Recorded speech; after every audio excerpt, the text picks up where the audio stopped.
In the heart of the Cascade Mountains, where the ancient fir trees whispered secrets to the wind and the rivers carved relentless paths through granite, young Emily Harper, a spirited 12-year-old with freckles dancing across her nose and a backpack stuffed with dreams, embarked on what was supposed to be an unforgettable camping adventure with her Uncle Jack. Jack Thompson, her mother's older brother, was a rugged outdoorsman in his mid-40s, with a beard as wild as the wilderness he loved and stories from his days as a park ranger that could captivate anyone around a campfire. Emily's parents had trusted him implicitly. After all, he had taken her on smaller hikes before, teaching her how to identify edible berries, build a shelter from fallen branches, and respect the untamed beauty of nature. This trip, planned meticulously over family dinners, was to be their grandest yet, a week-long trek into the remote backcountry of the North Cascades National Park, starting from the trailhead near Ross Lake and winding through alpine meadows blooming with wildflowers in the late summer sun. Emily's excitement was palpable as they loaded up Jack's old Jeep with tents, sleeping bags, freeze-dried meals, and a first aid kit that Jack joked was overkill but necessary. "Nature's beautiful, kiddo, but she doesn't play favorites," he'd say with a wink, his voice gravelly from years of shouting over roaring waterfalls. As they drove the winding roads from Seattle, Emily pressed her face against the window, watching the urban sprawl give way to dense forests, her mind racing with visions of spotting black bears or eagles soaring overhead. Jack tuned the radio to classic rock, belting out lyrics to songs from his youth, making Emily giggle and join in despite not knowing half the words. They arrived at the trailhead just as the sun dipped low, casting golden hues over the peaks, and after registering with the rangers, Jack insisting on every safety protocol, they shouldered their packs and set off into the wild. The first day was pure magic. They hiked along the Diablo Lake Trail, the turquoise waters shimmering like a jewel below them, stopping for lunch at a viewpoint where Emily sketched the landscape in her notebook, her pencils flying across the page. Jack shared tales of Native American legends about the mountains, how the spirits of the land protected those who respected it, and Emily hung on every word, feeling like an explorer in her own right. As evening fell, they pitched their tent in a secluded clearing near Thunder Creek, the sound of rushing water lulling them as they roasted marshmallows over a crackling fire. Jack taught her constellations, pointing out Orion's belt and the Big Dipper, while Emily confided her dreams of becoming a wildlife photographer. Little did they know, as the stars twinkled above, that this idyllic beginning was the prelude to a nightmare that would haunt their family for years. The second day dawned crisp and clear, with mist rising from the forest floor like ghosts awakening. Emily woke to the aroma of coffee brewing on their portable stove, Jack already up and mapping their route on a worn topo map. "Today we push deeper, into the real heart of the Cascades," he said, his eyes alight with adventure.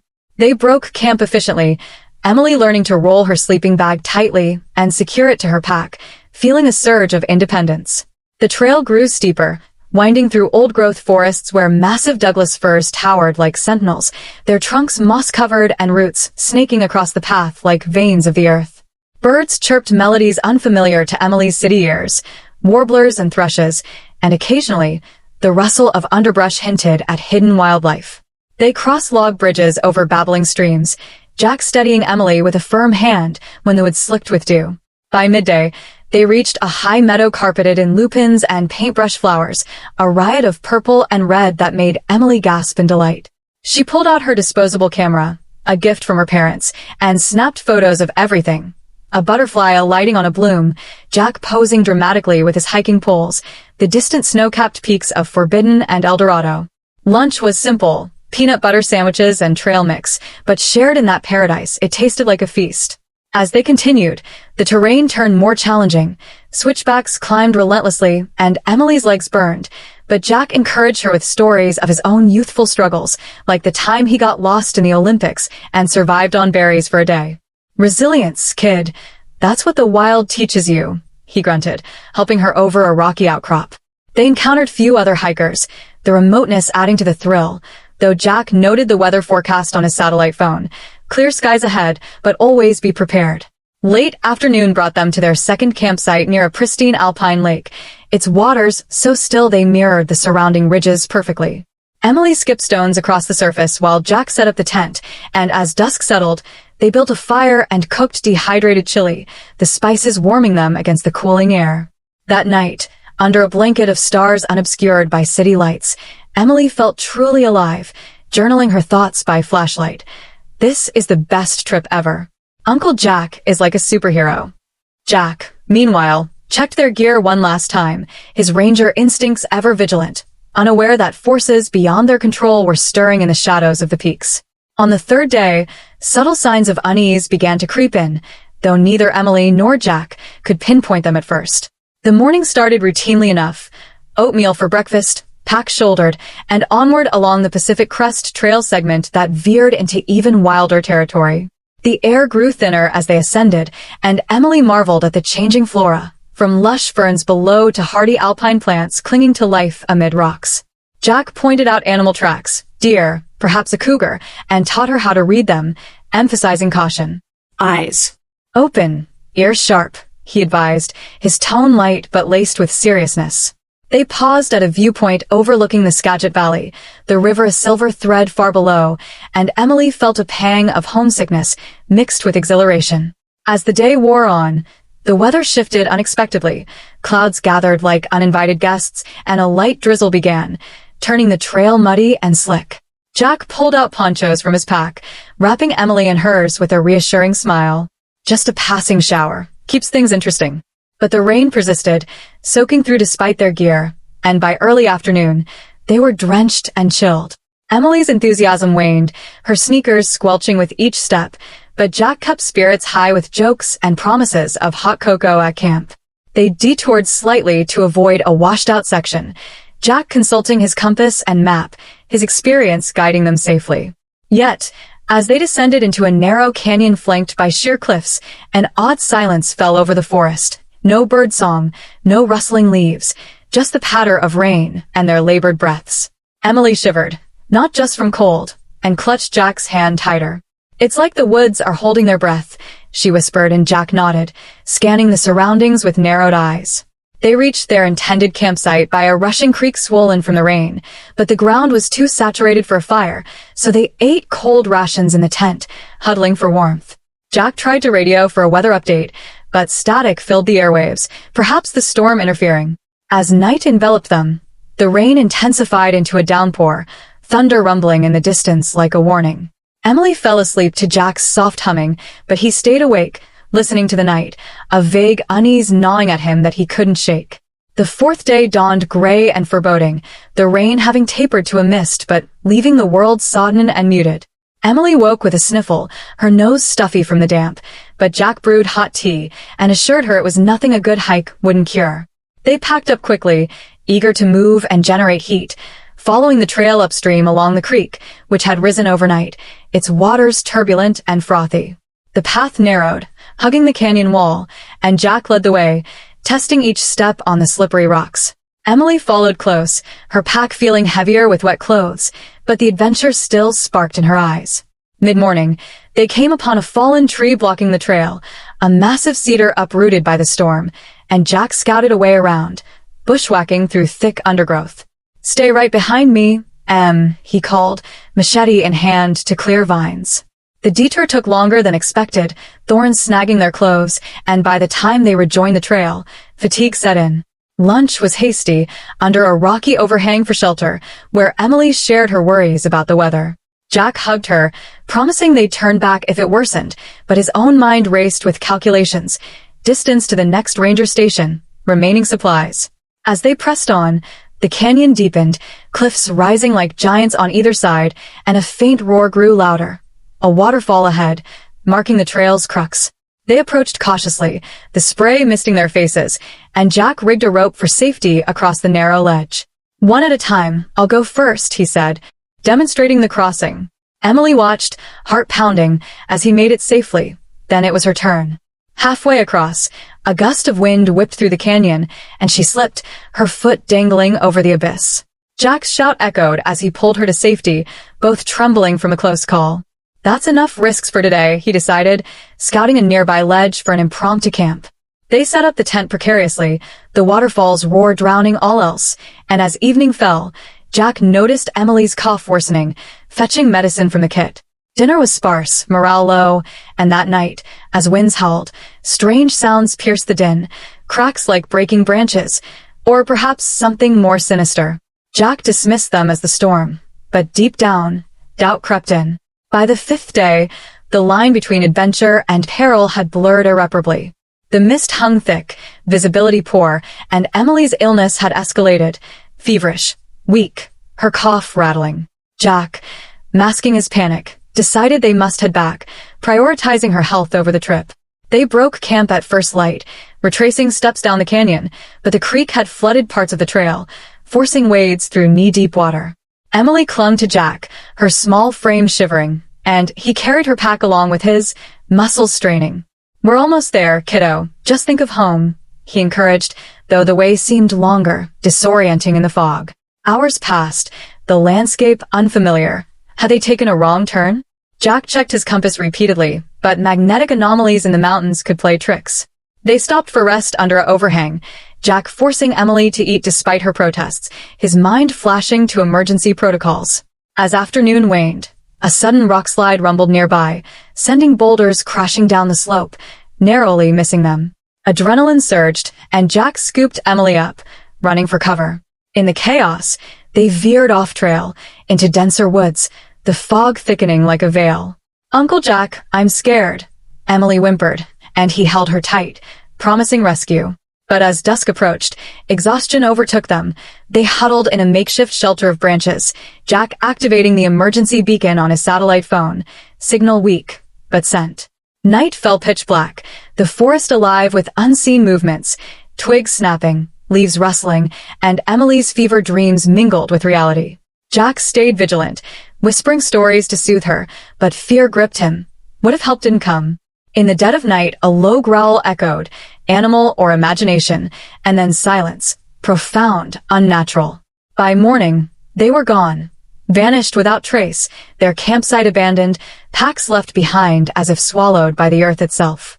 The search began immediately when Jack's emergency signal pinged weakly before cutting out, alerting rangers who mobilized teams from the National Park Service. Emily's parents, Sarah and Tom Harper, received the call at dawn, their world shattering as they rushed to the trailhead, joining volunteers, K-9 units, and helicopters scouring the Cascades. Days turned to weeks, headlines blaring, girl and uncle missing in mountains, with photos of Emily's bright smile and Jack's rugged profile plastered everywhere. Searchers combed the canyon, finding the abandoned tent and packs near the waterfall, but no signs of struggle. Footprints washed away. Demonstrating the crossing, Emily watched, heart pounding, as he made it safely. Then it was her turn. Halfway across, a gust of wind whipped through the canyon, and she slipped, her foot dangling over the abyss. Jack's shout echoed as he pulled her to safety, both trembling from a close call. That's enough risks for today, he decided, scouting a nearby ledge for an impromptu camp. They set up the tent precariously, the waterfall's roar drowning all else, and as evening fell, Jack noticed Emily's cough worsening, fetching medicine from the kit. Dinner was sparse, morale low, and that night, as winds howled, strange sounds pierced the din, cracks like breaking branches, or perhaps something more sinister. Jack dismissed them as the storm, but deep down, doubt crept in. By the fifth day, the line between adventure and peril had blurred irreparably. The mist hung thick, visibility poor, and Emily's illness had escalated, feverish, weak, her cough rattling. Jack, masking his panic, decided they must head back, prioritizing her health over the trip. They broke camp at first light, retracing steps down the canyon, but the creek had flooded parts of the trail, forcing wades through knee-deep water. Emily clung to Jack, her small frame shivering, and he carried her pack along with his, muscles straining.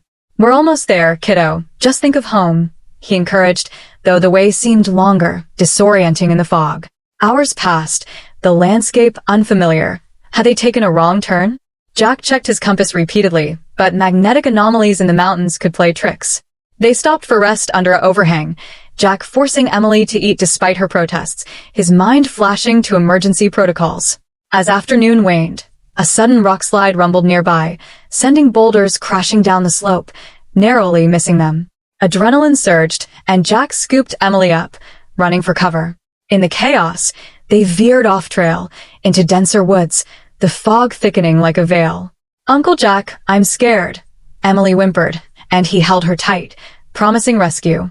But as dusk approached, exhaustion overtook them.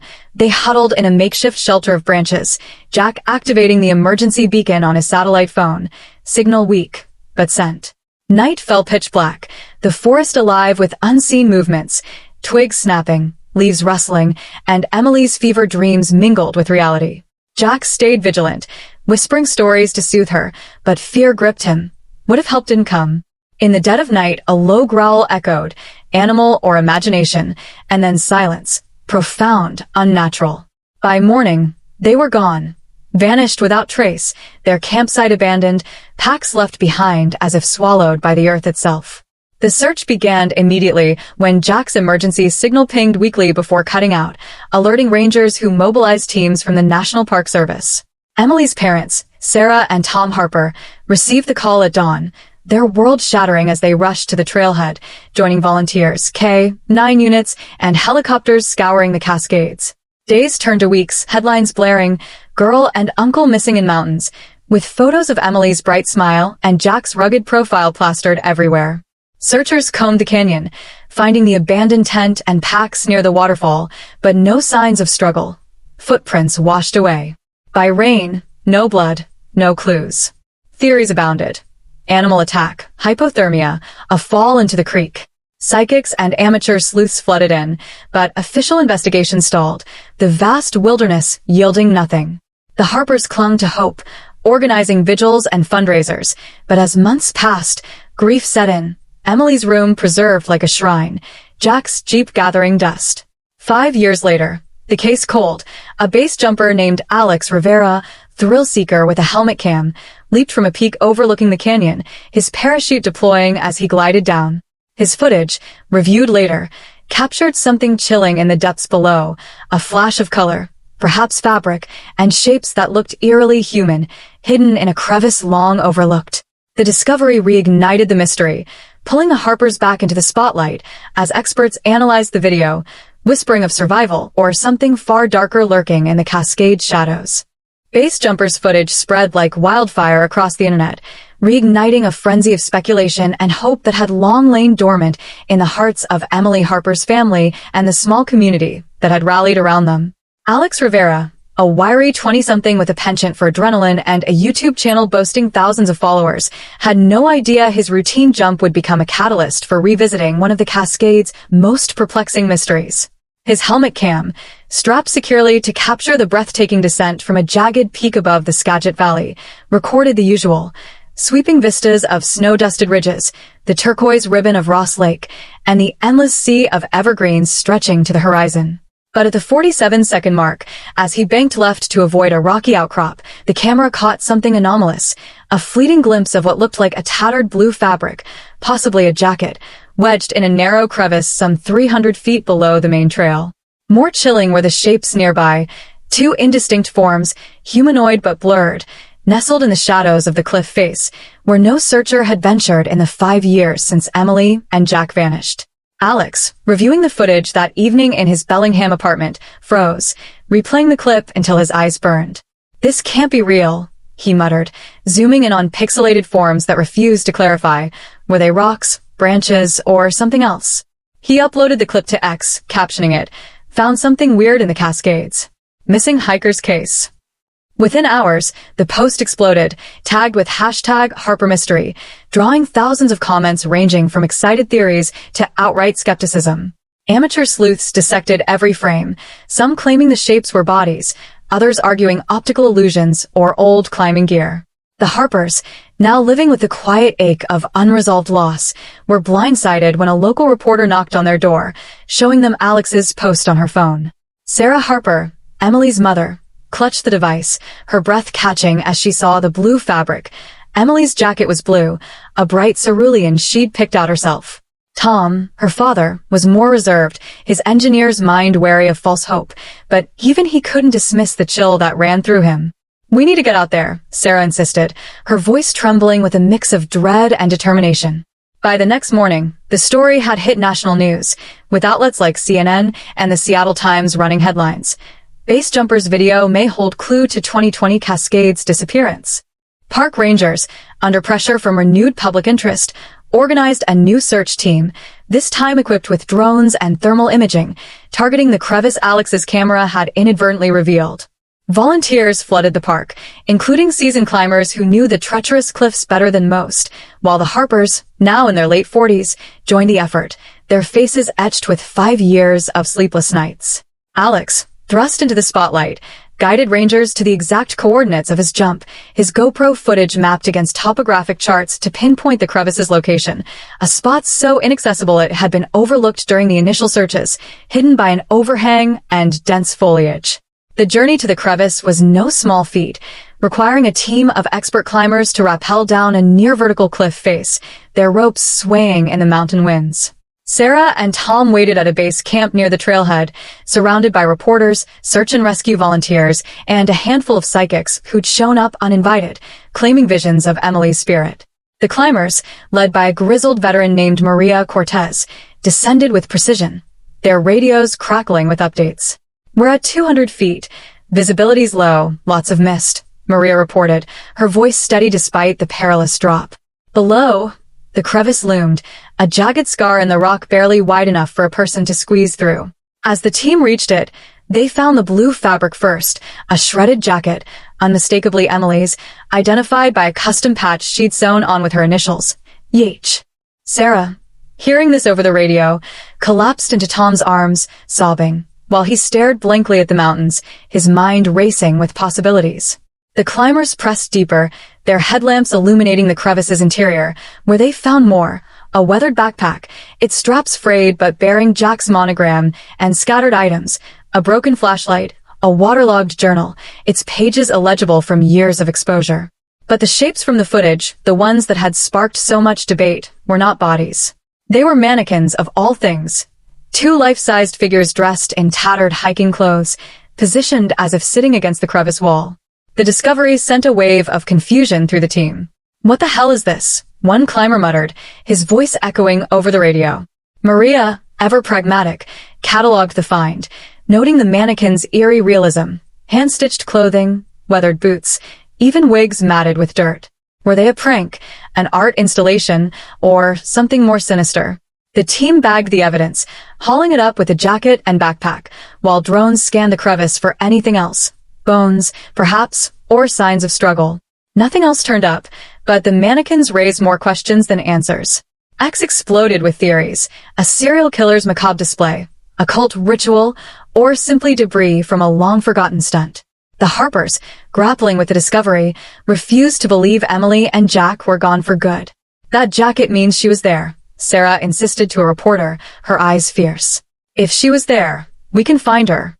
Tom, though, began to wonder if the mountains were hiding a truth too dark to face, his analytical mind turning to patterns, other disappearances in the Cascades, whispers of unexplained phenomena in these wilds. Back in Seattle, the Harpers' home became a hub for investigators, amateur detectives, and well-meaning neighbors dropping off casseroles. The mannequins were sent to a lab for forensic analysis, revealing little beyond synthetic fibers and traces of local soil, but the jacket and backpack offered more. Emily's jacket had traces of blood, not enough to confirm death, but enough to suggest injury. DNA tests confirmed it was hers, reigniting Sarah's hope that her daughter had survived whatever ordeal befell them. Jack's backpack held a surprise, a small, encrypted memory card tucked into a hidden pocket, missed in the initial chaos of the discovery.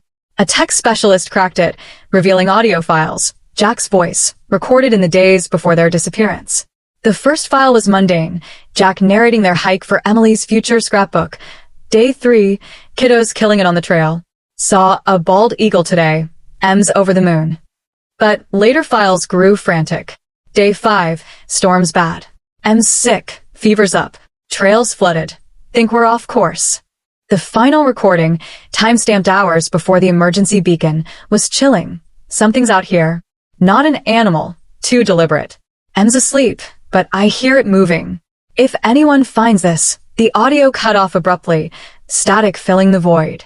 The Harpers listened in their living room, Sarah clutching Tom's hand, tears streaming as Jack's voice echoed from 5 years past. The recordings shifted the investigation's tone. Rangers now considered foul play, though no suspects emerged. The Cascades had seen other vanishings, hikers, climbers, even a pilot whose plane wreckage was never found, and some locals whispered of mountain spirits, or worse, though officials dismissed such talk. Alex Rivera, now a reluctant celebrity, joined the Harpers at a press conference, urging anyone with information to come forward. His following skyrocketed, but he felt uneasy, haunted by the crevice's eerie stillness during his jump. Meanwhile, a group of independent investigators, fueled by posts and true crime podcasts, began combing park records, uncovering a pattern: at least 6 other disappearances in the same region over 2 decades, all near that canyon, all with minimal evidence left behind. One theory gained traction online: a reclusive survivalist, perhaps a former ranger gone rogue, living off-grid and preying on hikers. No proof existed, but the idea took root, especially when a retired ranger admitted to hearing odd stories about the area during his tenure. The Harpers, desperate for closure, funded a private search, hiring trackers and a psychic who claimed to sense Emily's presence beyond the veil. Sarah clung to every lead, while Tom, ever skeptical, pored over maps, trying to reverse-engineer Jack's final route. The investigation took a surreal turn when a cryptic message appeared on X, posted from an anonymous account. The Cascades keep their secrets. Check the caves below the falls. The post included coordinates eerily close to the crevice, prompting rangers to launch a new expedition. This time, cavers joined the team, squeezing through subterranean passages. Beneath the waterfall where Emily and Jack were last seen, the caves, unmapped and treacherous, revealed nothing at first, just damp rock and bat guano. But deep within, a caver found scratches on a wall, forming what looked like initials: EH plus JT. The discovery electrified the Harpers, though experts cautioned they could be natural marks or vandalism. Sarah, undeterred, saw it as a sign her daughter had left a message. The cavers also found a small, rusted knife, its handle engraved with a symbol resembling a crescent moon, a detail that matched nothing in Jack or Emily's gear but echoed a similar find in another Cascades disappearance case from 2008. The knife was sent for analysis, while online sleuths linked the crescent symbol to rumors of a secretive group operating in the Pacific Northwest, though no concrete evidence surfaced. The Harpers faced a barrage of media, some outlets sensationalizing the Cascades curse, while others accused Alex of staging the footage for clout, a claim he vehemently denied, his raw fear during interviews convincing most of his sincerity. Public interest waned as weeks passed without new leads, but the Harpers pressed on, their savings dwindling on private investigators and drone sweeps. Sarah began hiking the trails herself, retracing her daughter's steps, calling Emily's name into the wind, while Tom scoured X for clues, engaging with users who shared grainy photos of suspicious figures in the park. One night, a package arrived at their doorstep, no return address, containing a single photo of the Cascades at dusk, with a faint, blurry figure in the foreground that resembled Jack's silhouette. A note scrawled on the back read, "They're still here." The Harpers turned it over to police, who traced the paper to a Seattle print shop but hit a dead end. The photo, whether a cruel hoax or a genuine clue, reignited their resolve, pushing them deeper into a mystery that seemed to twist further with every step. 5 years after Emily and Jack vanished, the Cascades remained as enigmatic as ever, their peaks hiding truths no one could fully grasp. The Harpers, now shadows of their former selves, lived in a liminal space between hope and despair, their home filled with maps, case files, and Emily's untouched sketchbooks. The base jumpers footage had opened a door, but it led only to more questions: mannequins, a knife, cryptic messages, and a trail of vanishings stretching back decades. Rangers tightened park security, installing more trail cameras, but the wilderness was vast, untamed, and indifferent. Online, the #HarperMystery hashtag persisted, with some users claiming sightings of a young woman resembling Emily in nearby towns, though none panned out. The Harpers held a memorial on the 5th anniversary, releasing lanterns into the night sky above Ross Lake, their glow reflecting on the water like stars. Sarah whispered a prayer, vowing never to stop searching, while Tom gripped her hand, silently vowing the same. Somewhere in the Cascades, the truth lay buried, whether in a crevice, a cave, or the heart of someone who knew more than they'd ever tell. The mountains, as Jack once said, didn't play favorites, and their secrets, it seemed, would endure. As the investigation into Emily and Jack's disappearance evolved from a cold case revival to a full-blown enigma, whispers of a larger conspiracy began to circulate among the dedicated online communities, dissecting every detail on platforms like Reddit's r/Unsolved Mysteries and X's #Cascades Curse threads. The Harpers, Sarah and Tom, found themselves at the center of this digital storm, their inboxes flooded with tips ranging from the plausible to the paranoid. One particularly persistent user, going by the handle @MountainGhostHunter, claimed to have hiked the same trails years earlier and encountered strange figures near the waterfall, shadowy silhouettes that vanished when approached. Sarah, ever the optimist in her grief, reached out to this anonymous tipster, arranging a virtual meeting where the user described hearing unnatural echoes and finding peculiar markings on trees, like the crescent moon symbol etched into the knife from the caves. Tom, skeptical but thorough, cross-referenced these claims with park records, discovering that at Mountain Ghost Hunter's real identity was a former logger named Elias Crow, who had lost his own brother in a similar Cascades incident a decade prior. Elias agreed to meet the Harpers in person at a diner in Concrete, Washington, a sleepy town gateway to the North Cascades. Over greasy burgers and black coffee, he spread out faded maps on the table, his gnarled fingers tracing routes that overlapped with Jack's planned trek. "It's not just bad luck," Elias growled, his voice low to avoid eavesdroppers. "There's a network out there, poachers, maybe smugglers using the backcountry to move goods across the border. They don't like intruders." Sarah's eyes widened, connecting dots to the mannequins, perhaps decoys to mislead searchers or markers for hidden caches. Tom pressed for evidence, and Elias produced a grainy photo from his phone, taken in 2018, showing a makeshift camp deep in the woods, with figures in camouflage gathered around a fire, one holding what looked like a satellite device. "I steered clear after that," Elias admitted. "But your girl's jacket in that crevice? That's no accident." The Harpers left the meeting shaken, Sarah clutching the photo printout like a lifeline, while Tom began digging into Border Patrol reports, uncovering a spike in undocumented crossings in the Cascades around the time of Emily's disappearance. Could Jack and Emily have stumbled upon something illicit, leading to their abduction rather than a natural mishap? Energized by Elias's revelations, the Harpers enlisted a private investigator named Lena Vasquez, a no-nonsense ex-FBI agent with a reputation for cracking wilderness cases. Lena, in her early 50s with sharp eyes and a ponytail streaked with gray, dove into the case files, starting with the audio recordings from Jack's memory card. She enhanced the final file, isolating background noises beneath the static, faint voices, perhaps murmuring in what sounded like coded language, and a mechanical whir that Lena identified as a drone engine. This wasn't a lone wolf, she told the Harpers in their living room, projecting spectrograms on her laptop.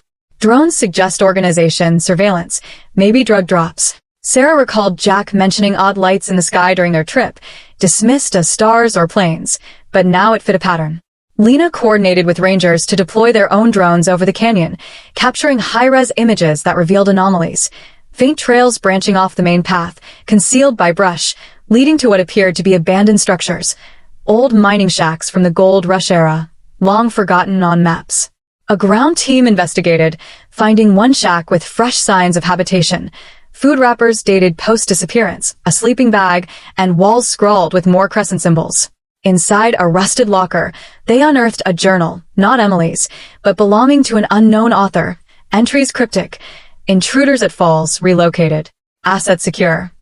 The Harpers, briefed via video call, felt a surge of vindication, mixed with terror. Was intruders referring to Emily and Jack? Lena theorized a human trafficking ring or black market operation using the Cascades' remoteness, with the mannequins as a twisted warning or distraction. She leaked select details to X under a pseudonymous account to crowdsource more leads. Responses poured in, a hiker claiming to have found a similar symbol carved into a tree near Mount Baker, another user posting coordinates of a ghost camp they'd avoided. One tip stood out, a retired border agent recalling a 2020 operation that busted a smuggling ring, but key suspects escaped into the mountains. They had insiders, the agent messaged. Park staff, maybe. This cast suspicion on Jack's old ranger colleagues, prompting Lena to interview them discreetly. The probe deepened when Lena uncovered financial irregularities in the park's records, unexplained equipment purchases around the disappearance date, including satellite phones and climbing gear, funneled through a shell company linked to a Vancouver-based import firm. Tom, using his engineering background, traced the company's owners to a shadowy figure named Victor Kane, a reclusive entrepreneur with ties to logging and mining interests in the Pacific Northwest. Victor's public persona was that of a philanthropist, donating to conservation causes, but deeper digging revealed lawsuits from indigenous groups accusing him of illegal land grabs in the Cascades. Sarah, fueled by maternal fury, confronted Victor at a gala in Seattle, slipping past security with a press badge forged by Lena. "What do you know about my daughter?" she demanded, cornering him by the bar. Victor, a tall man with silver hair and a predatory smile, feigned ignorance, but his eyes flickered. "Tragedies happen in the wild, Mrs. Harper. My condolences." Later that night, the Harpers' home was burglarized. Nothing stolen, but files rifled through. A clear message. Lena ramped up security, installing cameras, while the family relocated temporarily to a safe house. Meanwhile, Alex Rivera, the base jumper, received anonymous threats via XDMs. "Stop digging or join them." Terrified but committed, Alex shared his own findings, a secondary analysis of his footage revealing a glint of metal in the crevice, possibly a hidden camera.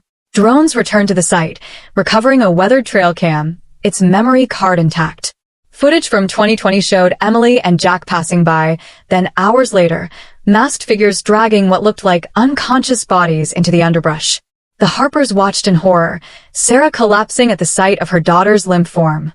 "They're alive or were," Lena said grimly. The figures' builds matched descriptions from Elias's photo, solidifying the smuggling theory. Rangers escalated to federal involvement, FBI agents swarming the park, but Victor Kane vanished, his private jet logged departing for Mexico.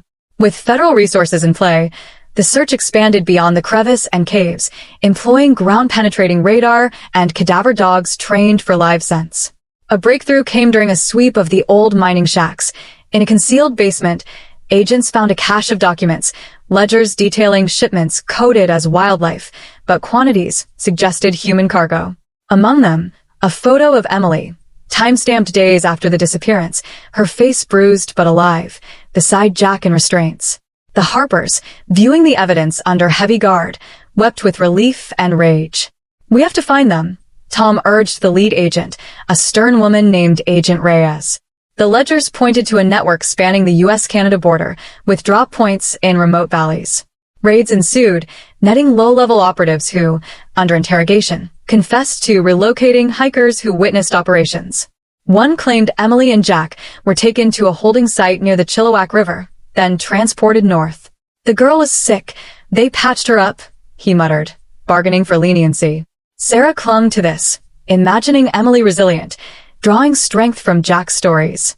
The investigation traced Victor Kane to a compound in Baja, but extradition stalled amid diplomatic red tape. Meanwhile, X buzzed with leaks, users forming vigilante groups to patrol trails, though rangers warned against it. Elias Crow joined official searches, his knowledge of hidden paths invaluable, leading to another find, a buried satchel with Emily's sketchbook, pages filled with drawings of the mountains, and a final entry.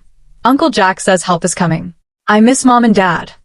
The Harpers framed a copy, a tangible link to their daughter's spirit. As months turned into another year, the case's twists multiplied, with DNA from the trail cam linking to unsolved kidnappings across the West. Agent Reyes theorized a syndicate exploiting national parks for trafficking, using drones for surveillance and mannequins as psychological ops to deter searchers. The Harpers testified in closed hearings, their story galvanizing legislation for better park monitoring. Sarah started a foundation, Echoes of the Cascades, funding searches for other missing persons, while Tom engineered prototype trail cams with AI detection. Alex Rivera produced a documentary, Captured in the Wild, premiering at Sundance, its proceeds aiding the cause. Yet closure eluded them, until a tip from a defector in Kane's organization. Emily and Jack were alive, hidden in a remote Yukon cabin, traded as leverage in a larger scheme. A joint U.S.-Canadian task force raided, but found the cabin empty, fresh footprints leading into the taiga. The Harpers, undeterred, prepared for the next chapter, their hope a flickering flame against the endless wilderness.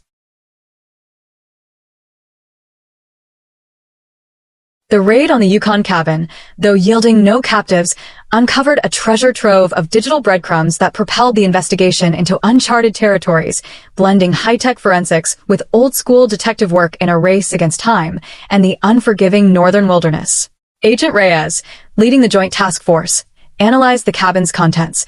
A laptop with encrypted files, hastily abandoned supplies suggesting recent occupancy, and a map marked with routes snaking through the Klondike region toward Alaska.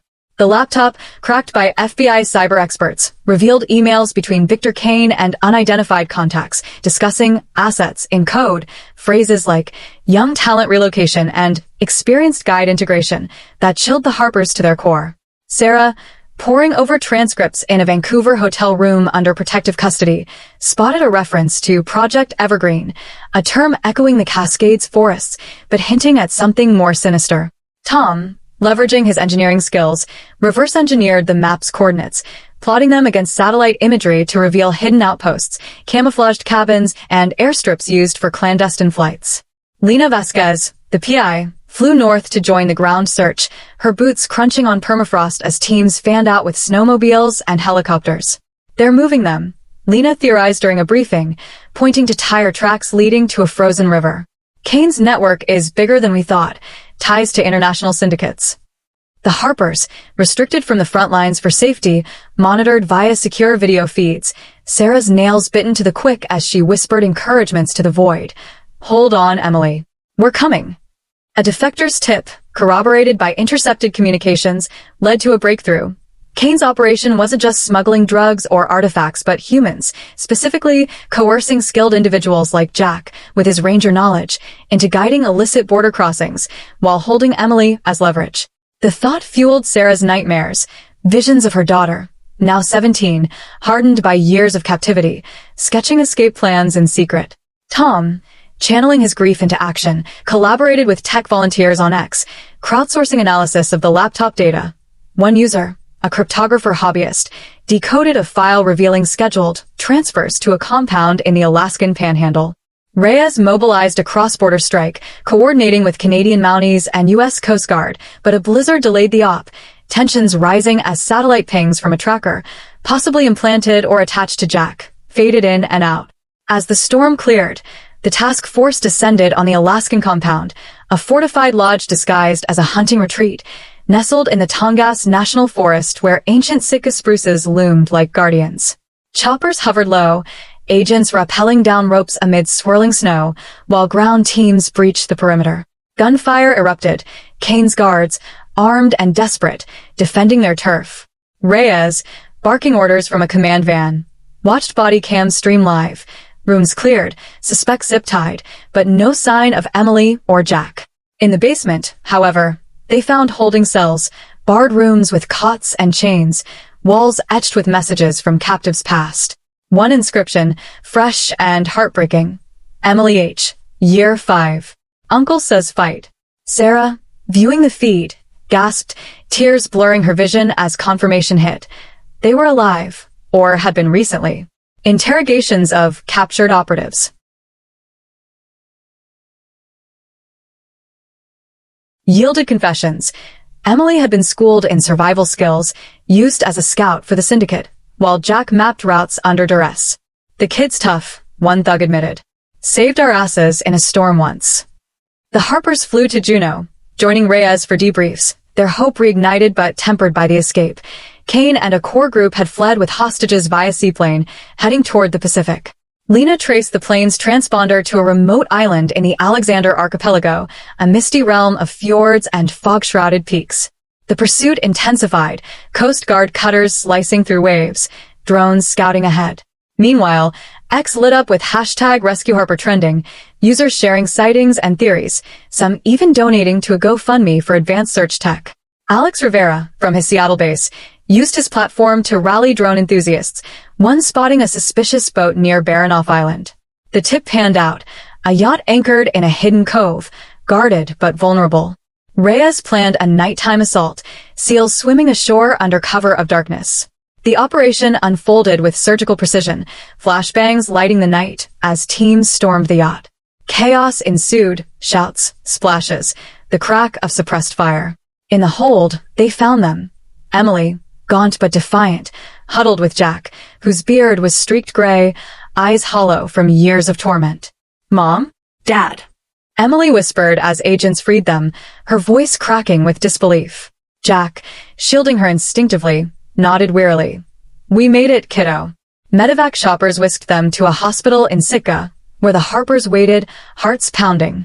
The reunion was a blur of tears and embraces, Sarah enveloping Emily in a hug that erased 5 years of agony, Tom clasping Jack's hand, words failing them. Doctors reported malnutrition, old injuries, but no irreversible damage. Emily's fever from that fateful day had been treated crudely, Jack's resourcefulness keeping them alive through interrogations and forced labors.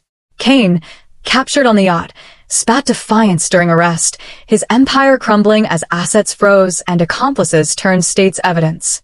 The Harpers spent weeks in seclusion, Emily readjusting to freedom, therapy sessions unpacking traumas, sketching not mountains but family portraits now.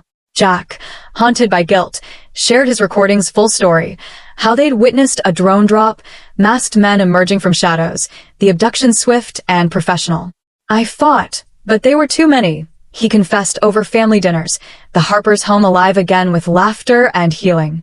Public interest peaked, documentaries and books chronicling the saga, but the family focused inward, Emily enrolling in art school, Jack mentoring young hikers on safety. Yet shadows lingered, whispers of escaped syndicate members, anonymous threats prompting ongoing protection. Sarah founded expanded advocacy, lobbying for park reforms, while Tom developed anti-trafficking apps. The Cascades, once a place of nightmare, became a symbol of resilience, Emily hiking there again with her family, reclaiming the wild. Recovery brought revelations, Emily's memories piecing together the puzzle. The crevice where they'd hidden briefly during escape attempts, planting the jacket as a clue. The mannequins, crafted by captives as decoys under orders, the crescent symbols, a syndicate brand for marked territories. Jack elaborated on Project Evergreen, a front for exploiting natural resources via human labor, smuggling rare earth minerals alongside people. Federal trials loomed, Kane facing life sentences, his testimony exposing corrupt officials who'd looked the other way. The Harpers testified, Emily's poise on the stand inspiring nationwide, her words, "The mountains tried to swallow us, but we climbed out." Post-trial, life normalized, Emily dating a fellow artist, Jack writing a memoir, the family vacationing in safer climes. But the bond forged in adversity endured, annual Cascades pilgrimages honoring their survival. Alex's footage, once a spark, now archived as evidence, his friendship with the Harpers a silver lining.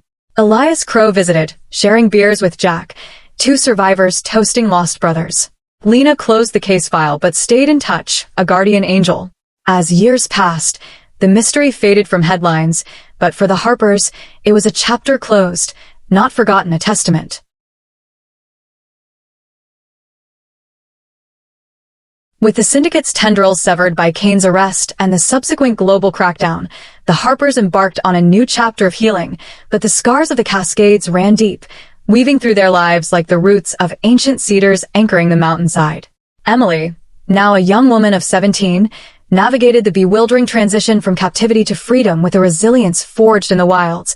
Therapy sessions in Seattle's sunlit offices unpacking layers of trauma, where she recounted fragmented memories of forced marches through snow-dusted passes, Jack's whispered encouragements keeping her spirit alive amid the syndicate's grim demands. "He taught me to track stars even in the darkest nights," she'd say, her voice steady but eyes distant, sketching constellations on napkins during family meals. Sarah, ever the nurturing force, quit her job as a teacher to homeschool Emily, tailoring lessons around art and nature studies, transforming their backyard into a mini wilderness with potted ferns and bird feeders, a safe echo of the Cascades, without the peril. Tom, channeling his analytical mind, patented a wearable GPS beacon inspired by Jack's emergency signal, founding a startup that equipped hikers worldwide, royalties funding scholarships for at-risk youth in outdoor programs. Jack, recovering slower with physical therapy for old injuries sustained in escape attempts, moved in with the Harpers temporarily, his presence a bridge between past horrors and present peace. Evenings found them on the porch, sharing stories, not of abduction, but of survival. How Emily had once fashioned a sling from her shirt to mend Jack's sprained arm during a blizzard, or how they'd communicated in code through tapped messages on cabin walls. The media frenzy subsided after the trials, but occasional interviews kept their story alive. Emily becoming an advocate for missing persons, her TED Talk echoes in the silence, garnering millions of views, emphasizing vigilance in the wild. Alex Rivera, the base jumper whose footage had ignited the revival, became a family friend, collaborating with Tom on adventure safety videos, his YouTube channel shifting from thrills to education. Lena Vasquez, the PI, retired but consulted occasionally, her final report a tome of syndicate intricacies that aided international law enforcement. Elias Crow, the logger-turned-ally, visited annually, swapping tales with Jack over campfires in the Harper's yard, their brotherhood a testament to shared loss and found purpose. Yet, beneath the surface calm, vigilance lingered, anonymous letters arriving sporadically, postmarked from obscure towns, hinting at loose ends in Kane's network, prompting Reyes to assign periodic check-ins. Emily's dreams still wandered the canyons, but now she woke to Sarah's comforting hugs, the nightmare receding like morning mist. As Emily reintegrated into society, enrolling in a progressive high school with flexible schedules, she discovered passions beyond survival, photography classes where she captured urban wildlife, mirroring her childhood sketches, and a volunteer role at a local animal shelter, healing through caring for strays, much like she'd been. Friendships formed tentatively, classmates awed by her story, but drawn to her quiet strength, one girl named Mia becoming a confidant over late-night texts about crushes and college dreams. Jack, finding solace in writing, penned Shadows of the Peaks, a memoir blending adventure with cautionary tales, royalties donated to park enhancements like better trail marking and emergency shelters. Book tours took him across the Northwest, audiences hanging on his gravelly voice recounting the abduction, masked figures emerging from fog, tranquilizer darts felling them mid-flight, waking in a truck bound for the border. "We were pawns in a game of shadows," he'd say, emphasizing human greed over mythical curses. Sarah joined advocacy groups, lobbying Congress for stricter border monitoring in national parks, her testimony poignant. The Cascades aren't just beauty, they're battlegrounds for the vulnerable. Tom's tech flourished, his beacon saving lives in subsequent rescues, earning awards from outdoor associations. Family therapy knit them tighter, sessions exploring guilt. Jack's for leading the trip, Sarah's for trusting blindly, Tom's for not searching sooner. But forgiveness bloomed like alpine flowers after rain. Holidays transformed, Thanksgivings with extended family, including Jack's estranged siblings reconciled through the ordeal, tables laden with feasts symbolizing abundance after scarcity. Emily's 18th birthday was a milestone, a backyard party with lanterns floating skyward like those at the memorial, but now celebratory, her cake topped with a fondant mountain range. Alex surprised her with a tandem base jump, simulated in a wind tunnel for safety, laughing as she hooped in delight. Lena dropped by with case mementos, the recovered jacket, cleaned and framed, a symbol of endurance. Elias gifted a hand-carved walking stick, etched with crescents reclaimed as protective runes. Agent Reyes updated them on Kane's appeals, denied amid overwhelming evidence, his empire dismantled, assets seized for victim reparations. Still, Emily scanned crowds warily, a habit from years on the run, but therapy tools grounded her, breathing exercises amid panic, journaling joys to counter fears. Years unfolded like trails winding through seasons, the Harper's story evolving from tragedy to triumph, inspiring a Netflix series, Vanished in the Wild, that dramatized their saga with